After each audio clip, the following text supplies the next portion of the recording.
इस लेक्चर में दो टॉपिक्स पे बात करेंगे, factor affecting on London dispersion forces और हाइड्रोजन बॉन्डिंग पे बात करते हैं। तो सबसे पहले हम बात करेंगे factor affecting on London dispersion forces. अच्छा, लंदन डिस्पर्जन फोर्सेस पे जो पहला फैक्टर है इसका नाम है एटॉमिक आर मॉलिक्यूलर साइज। देखें, हमें पता है London dispersion forces normally non polar molecule के अंदर पाए जाते हैं। तो अब आप देखें कि किसी भी एटम का साइज बड़ा होगा या किसी भी मॉलिक्यूल का साइज बड़ा होगा तो लंदन डिस्पर्जन फोर्सेस ज़्यादा होंगे, क्योंकि साइज के बढ़ने से इलेक्ट्रॉनिक क्लाउड बढ़ता है और नंबर ऑफ प्रोटॉन बढ़ जाते हैं, और इसलिए कहा जाता है कि London dispersion forces are directly proportional to the atomic size और मॉलिक्यूलर साइज। यानी किसी भी एटम का साइज बड़ा हो या किसी मॉलिक्यूल का साइज जितना बड़ा होगा इतना लंदन डिस्पर्जन फोर्सेस ज़्यादा होंगे। अगर किसी मॉलिक्यूल के अंदर पाए जाने वाले एटम के साइजेस अगर छोटे होंगे तो उस मॉलिक्यूल के अंदर लंदन डिस्पर्जन फोर्सेस क्या होंगे? कम होंगे। तो जैसे कि मैंने लिखा, it is due to increasing electronic cloud of an atom and a molecule. तो हमें यह बात पता चला कि लंदन डिस्पर्जन फोर्सेस हमेशा एटॉमिक साइज मॉलिक्यूलर साइज के साथ डायरेक्टली प्रोपोर्शनल शो करते हैं। अच्छा, इससे रिलेटेड एक मैंने रीज़न बनाया है, वो ये है कि नॉर्मली हमने देखा कि नोबल गैसेस का जो मेल्टिंग और बॉइलिंग पॉइंट है टॉप से बॉटम की तरफ इंक्रीज होता है।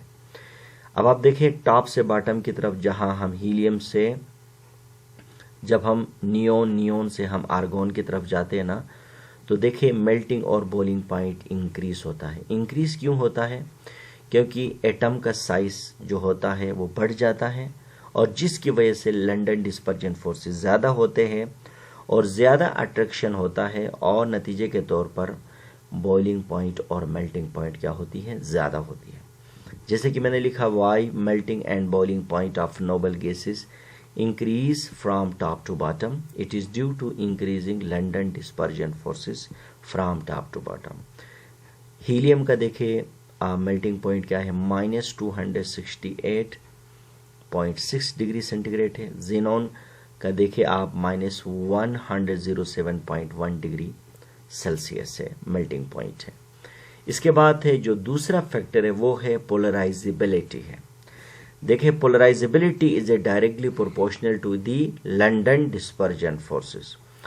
अगर किसी मॉलिक्यूल में पोलराइजेबिलिटी ज़्यादा होगी, पोलराइजेबिलिटी का मतलब क्या है? डिस्टॉर्जन ऑफ चार्जेस, यानी एटम और मॉलिक्यूल में चार्जेस का फैलना, चार्जेस का सेपरेट होना, इसका नाम क्या है? किसी भी एटम और मॉलिक्यूल के अंदर चार्जेस का फैलने का नाम क्या है? पोलराइजेबिलिटी कहा जाता है। तो इसका डेफिनेशन क्या है? The distortion of charge in a atom और मॉलिक्यूल इज कॉल्ड पोलराइजेबिलिटी। इसी तरह से पोलराइजेबिलिटी जो है वो लंदन डिस्पर्जन फोर्सेस के साथ क्या है? डायरेक्टली प्रोपोर्शनल है।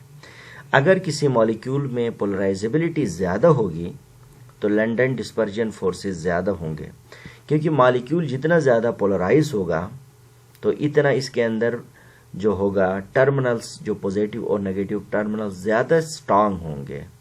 और आपको पता होगा मॉलिक्यूल उस वक्त तक ज़्यादा पोलराइज होता है जब उसके अंदर नंबर ऑफ प्रोटॉन और इलेक्ट्रॉन बढ़ जाते हैं। तो इसी तरह से पोलराइजेबिलिटी और लंदन डिस्पर्जन फोर्सेस के साथ डायरेक्टली प्रोपोर्शनल है। अब इससे रिलेटेड एक हमारे पास रीज़न है। देखें, why fluorine is a gas, bromine is a liquid, iodine is a solid. Why melting and boiling point of halogen increase from top to bottom? देखें, हमें पता है फ्लोरीन का साइज छोटा है, इसकी पोलराइजेबिलिटी कम है, इसलिए गैस है, और ब्रोमीन का साइज बड़ा है, पोलराइजेबिलिटी ज़्यादा होती है, इसलिए ये लिक्विड होता है, क्योंकि लंदन डिस्पर्जन फोर्सेस बढ़ जाते हैं। और आयोडीन का साइज सबसे ज़्यादा है, जिसकी वजह से पोलराइजेबिलिटी ज़्यादा होती है और लंदन डिस्पर्जन फोर्सेस ज़्यादा होते हैं, लिहाजा ये सॉलिड होता है। और इसी तरह से मेल्टिंग और बॉइलिंग पॉइंट भी फ्लोरीन से क्लोरीन में ज़्यादा होगी, क्लोरीन से ब्रोमीन में, ब्रोमीन से आयोडीन में ज़्यादा होती है। जैसे कि मैंने इनके आंसर लिखा, it is due to increasing size of atom, electronic clouds and London dispersion forces. तीसरा फैक्टर है number of atom in a molecules, यानी किसी भी मॉलिक्यूल के अंदर नंबर ऑफ एटम जितने ज्यादा बढ़ेंगे तो उस मॉलिक्यूल के अंदर लंडन डिस्पर्जन फोर्सेस ज्यादा होंगे। तो ये भी इनके बीच में क्या है, डायरेक्टली प्रोपोर्शनल है। तो number of atom in a molecule हमेशा डायरेक्टली प्रोपोर्शनल होते हैं LDF यानी लंडन डिस्पर्जन फोर्सेस के साथ। इसका मतलब अगर किसी मॉलिक्यूल में नंबर ऑफ एटम अगर ज्यादा होंगे तो उसमें लंडन डिस्पर्जन फोर्सेस क्या होंगे, ज्यादा होंगे।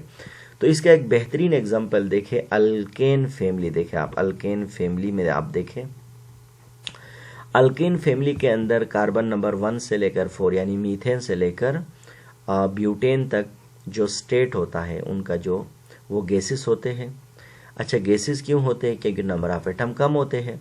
लेकिन 5 से लेकर 17 तक देखिए लिक्विड होते हैं। लिक्विड क्यों होते हैं, नंबर ऑफ एटम बढ़ जाते हैं, कार्बन भी हाइड्रोजन भी बढ़ता है। जब नंबर ऑफ एटम बढ़ेंगे नॉन पोलर में तो लंडन डिस्पर्जन फोर्सेस बढ़ेंगे और जिसकी वजह से एटम एक दूसरे के करीब आएंगे। अब आप देखें 18 से ऑनवर्ड देखें सॉलिड होते हैं, क्योंकि जितने नंबर ऑफ एटम बढ़ेंगे और इतना ज्यादा क्या होंगे, लंडन डिस्पर्जन फोर्सेस होंगे। लिहाजा मैंने एक क्वेश्चन बनाया, वो क्या है, why boiling point of methane is a less than pentane. Methane के अंदर देखें 1 कार्बन है, 4 हाइड्रोजन है, जबकि पेंटेन के अंदर नंबर ऑफ कार्बन और हाइड्रोजन मीथेन के मुकाबले में ज्यादा है। तो लिहाजा इसमें लंडन डिस्पर्जन फोर्सेस ज्यादा है। तो हमने कहा कि मीथेन का बॉइलिंग पॉइंट कम क्यों है, क्योंकि इसके अंदर लंडन डिस्पर्जन फोर्सेस कम है, और पेंटेन में ज्यादा क्यों है, लंडन डिस्पर्जन फोर्सेस ज्यादा है। इसके बाद एक और टर्म है जिसका नाम है हाइड्रोजन बॉन्डिंग। देखिए हाइड्रोजन बॉन्डिंग और डाइपोल डाइपोल फोर्स में क्या फर्क है। हाइड्रोजन बॉन्डिंग सिर्फ 3 ही एटम के बीच में होती है, जो कि हाईली मोस्ट इलेक्ट्रोनेगेटिव एटम होते हैं, जिसमें फ्लोरीन, ऑक्सीजन और नाइट्रोजन। इन तीनों एटम के अलावा बाकी जितने भी एटम है पोलर, उनके अंदर डाइपोल डाइपोल फोर्स होती है। इसीलिए hydrogen bonding dipole dipole force से थोड़ी सी मजबूत होती है। बाकी हाइड्रोजन बॉन्डिंग का डिफिनीशन क्या है देखें, यानी वो फोर्स ऑफ अट्रैक्शन जो कि lone pair of electronegative atom, electronegative atom का मतलब फ्लोरीन, ऑक्सीजन या नाइट्रोजन का, किसके साथ, हाइड्रोजन एटम के साथ। लेकिन वो हाइड्रोजन एटम भी इन्हीं मॉलिक्यूल के अंदर ही, इन्हीं एटम के अंदर ही पाए जाए, तो उसका नाम क्या है, हाइड्रोजन बॉन्डिंग कहा जाता है। जैसे कि मैंने लिखा, the force of attraction between lone pair of electronegative atom and A hydrogen atom that is bonded to nitrogen, oxygen or fluorine is called hydrogen bonding। लिहाजा देखिए ये वाटर है, अब वाटर के अंदर देखो ऑक्सीजन में लोन पेयर इलेक्ट्रॉन है, अब दूसरा वाटर के हाइड्रोजन में देखे पार्शली यहाँ पर पॉजिटिव। अब इनके बीच में जो फोर्स ऑफ अट्रैक्शन होगा ना, इस फोर्स ऑफ अट्रैक्शन का नाम क्या है, इसको बोलते हैं हाइड्रोजन बॉन्डिंग कहा जाता है। अब हाइड्रोजन बॉन्डिंग आपको पता है ये एक रियल बॉन्ड नहीं है, बल्कि ये 5 फोर्सेस में से, जिस तरह हमने 5 फोर्सेस पढ़ा, इनमें से सबसे स्ट्रांगर हाइड्रोजन बॉन्डिंग है। लेकिन कोवेलेंट बॉन्ड के निस्बत से हाइड्रोजन बॉन्डिंग बहुत ही ज्यादा कमजोर और वीक है। तो हम कह सकते हैं hydrogen bonding is a weaker then covalent bond. क्यों, क्योंकि covalent bond mutual sharing of electron से होती है, जबकि hydrogen bonding simply lone pair of electronegative atom का किसी दूसरे एटम के हाइड्रोजन के साथ होती है, जबकि ये stronger then the dipole dipole forces, London dispersion forces.